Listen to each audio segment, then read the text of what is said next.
دنیا میں بھی رسوائی اور آخرت میں بھی ان کے لیے جو لوگ اللہ کی گھروں میں ذکر الہی سے منع کرتے ہیں۔ اللہ کی گھر کا اپنا ایک احترام ہے، اس کے اپنے تقاضے ہیں۔ یعنی آپ اندازہ لگائے کہ اگر ایک آدمی کی کوئی چیز باہر گم ہو جاتی ہے کتنا پریشان ہوتا ہے، اس کی ضروری کاغذات گم ہو گئے، شریعت کہتی ہے مسجد میں اعلان نہیں کرنا، باہر کروا کر اگر گمشدہ چیز کا اعلان مسجد میں ہوگا تو حدیث میں آتا ہے کہ اعلان کرتا ہے تو یوں کہو تیری تجارت میں نفع نہ دے، یہ مسجد کوئی کھیل توڑا ہی ہے کہ جیسے ہم نے بنایا ہوا ہے، ہر طرح کا اعلان مسجد میں ہو رہا ہے۔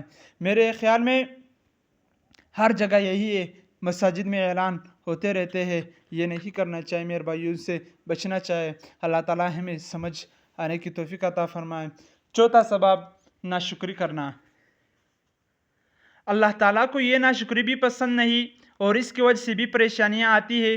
قرآن مجید میں سورۃ النحل میں ارشاد فرمایا وَضَرَبَ اللَّهُ مَثَلًا قَرْيَةً كَانَتْ آمِنَةً مُطْمَئِنَّةً يَأْتِيهَا رِزْقُهَا رَغَدًا مِنْ كُلِّ مَكَانٍ فَكَفَرَتْ بِأَنْعُمِ اللَّهِ فَأَذَاقَهَا اللَّهُ لِبَاسَ الْجُوعِ وَالْخَوْفِ بِمَا كَانُوا يَصْنَعُونَ۔ بستی کی مثال دی اللہ پاک نے کہ وہ بستی پرامن تھی، اطمینان کے ساتھ لوگ رہ رہے تھے، ہر طرف سے وافر مقدار میں رزق آ رہا ہے۔ وَكَفَرَتْ بِأَنْعُمِ اللَّهِ، مگر اللہ کی نعمتوں کی ناشکری شروع کر دی۔ فَأَذَاقَهَا اللَّهُ لِبَاسَ الْجُوعِ وَالْخَوْفِ بِمَا كَانُوا يَصْنَعُونَ۔ نتیجہ کیا نکلا؟ نتیجہ یہ نکلا کہ اللہ تعالیٰ نے انہیں بھوک، خوف، ہراس کی لباس پہنا دیا ہے، ان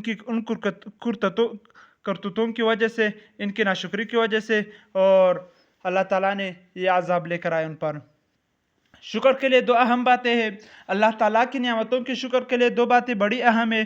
پہلی بات کہ زبان سے آدمی کہے الحمدللہ، آدمی کو الحمدللہ، سبحان اللہ، اس کو تقیہ کلام بنا لینا چاہے۔ بعض لوگوں کو تقیہ کلام ہوتا ہے گالی دینا، ہر چھوٹی چھوٹی بات پہ گالی دیتے رہتے ہیں، فلاں کی ایسی، فلاں کی ایسی، فلان یہ فلان وہ، حد ہو گئی ان کا تقیہ کلام ہے گالی دینا۔ مومن کا تقیہ کلام ہونا چاہیے الحمدللہ، سبحان اللہ، ماشاءاللہ، اس کی زبان سے کلمہ جو بھی نکلے تو اسی انداز کا نکلے، اللہ اکبر۔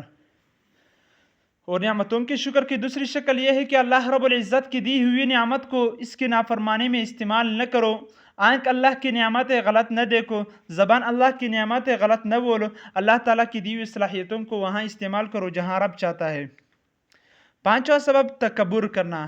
غرور اللہ تعالیٰ کو ناپسند ہے، متکبر انسان اللہ تعالیٰ کو پسند نہیں، کیونکہ تکبر میرے رب کی اپنی ذاتی صفت ہے۔ وَلَهُ الْكِبْرِيَاءُ فِي السَّمَاوَاتِ وَالْأَرْضِ، آسمان اور زمین میں بڑائی اس رب کے لیے ہے۔ کوئی دوسرا تکبر کرے گا تو اللہ تعالیٰ اس سے ناراض ہوتے ہیں۔ سورۃ بنی اسرائیل میں ارشاد ہے وَإِذَا أَرَدْنَا أَن نُّهْلِكَ قَرْيَةً أَمَرْنَا مُتْرَ فِيهَا فَفَسَقُوا فِيهَا فَحَقَّ عَلَيْهَا الْقَوْلُ فَدَمَّرْنَاهَا تَدْمِيرًا۔ جب ہم کسی بستی کو ہلاک کرنا چاہتے ہیں تو وہاں کے جو مالدار لوگ ہیں ان کو ہم کہتے ہیں بستی میں فسق و فجور کرو۔ تو اس مال کی غرور میں نے عرض کیا کہ مال کا ایک اپنا تکبر ہے، حسن اور جمال کا اپنا ایک تکبر ہے، طاقت کا اپنا ایک تکبر ہے، تعلقات کا اپنا ایک تکبر ہے۔ العیاذ باللہ، ہر آدمی کسی نہ کسی تکبر میں مبتلا ہوتا ہے، اس کو اس کا اندازہ نہیں ہوتا، اور پھر بستیوں میں فسق و فجور کرتے ہیں اپنے کبر کی وجہ سے۔ فحق علیہ القول، بس ان پر بھی عذاب ثابت ہو چکا ہوتا ہے۔ فدمرناها تدمیرا، فدمرناها تدمیرا، ہم نے ان کو تباہ اور برباد کر دیا۔ اس کے پیچھے سبب تکبر یعنی ہلاکت اور عذاب کا سبب تکبر بنا۔ چھٹا سبب بے حیائی۔ معاشرے میں بے حیائی کے کام کو فروغ دے کر خوش ہونا۔ بے حیائی کا کام ہو تو آدمی کو فکر مند ہونا چاہیے کہ یہ نہ ہو ہمارے ہاں بے حیائی کا کام ہو رہا ہے تو ہم خوش ہو رہے ہوتے ہیں۔ آپ نہیں دیکھتے کہ میرے رب نے خوشیاں عطا فرمائی، شادی ہوئی، بیٹا جوان ہو گیا، بیٹی جوان ہو گئی، اللہ پاک نے قسمت سے مناسب رشتہ عطا فرمایا، اللہ کا کتنا شکر ادا کرنا چاہیے۔ اور یہ کنجریوں کو، رنڈیوں کو لا کر نچا رہے ہوتے ہیں، سروں پہ پیسے بھی دے رہے ہوتے ہیں۔ اللہ نے یہ پیسہ اس لیے دیے ہے، یہ صلاحیت، یہ نعمت، یہ خوشی اللہ تعالیٰ نے اس لیے دی ہے کہ معاشرے میں بے حیائی پلا کر خوش ہو رہے۔ سورۃ النور میں ہے ان الذین یحبون ان تشیع الفاحشۃ فی الذین آمنوا لهم عذاب علیم فی الدنیا والآخرۃ واللہ یعلم وانتم لا تعلمون۔ جو لوگ فحاشی کے رواج دینے میں خوشی محسوس کرتے ہیں، پسند کرتے ہیں، مومنوں میں، اہل ایمان میں فحاشی اور یعنی کہ پلانے کو پسند کرتے ہیں، فرمایا لهم عذاب علیم فی الدنیا والآخرہ، ان کے لیے بڑا دردناک عذاب ہے دنیا میں بھی آخرت میں بھی۔ ساتواں اور آٹھواں سبب سود اور زنا کا عام ہونا۔ سود اور زنا جس معاشرے میں عام ہو جائے، سمجھو یہ سود خور اور یہ زانی اللہ کے عذاب کو دعوت دے رہا ہے، پریشانوں کو دعوت دے رہے ہیں۔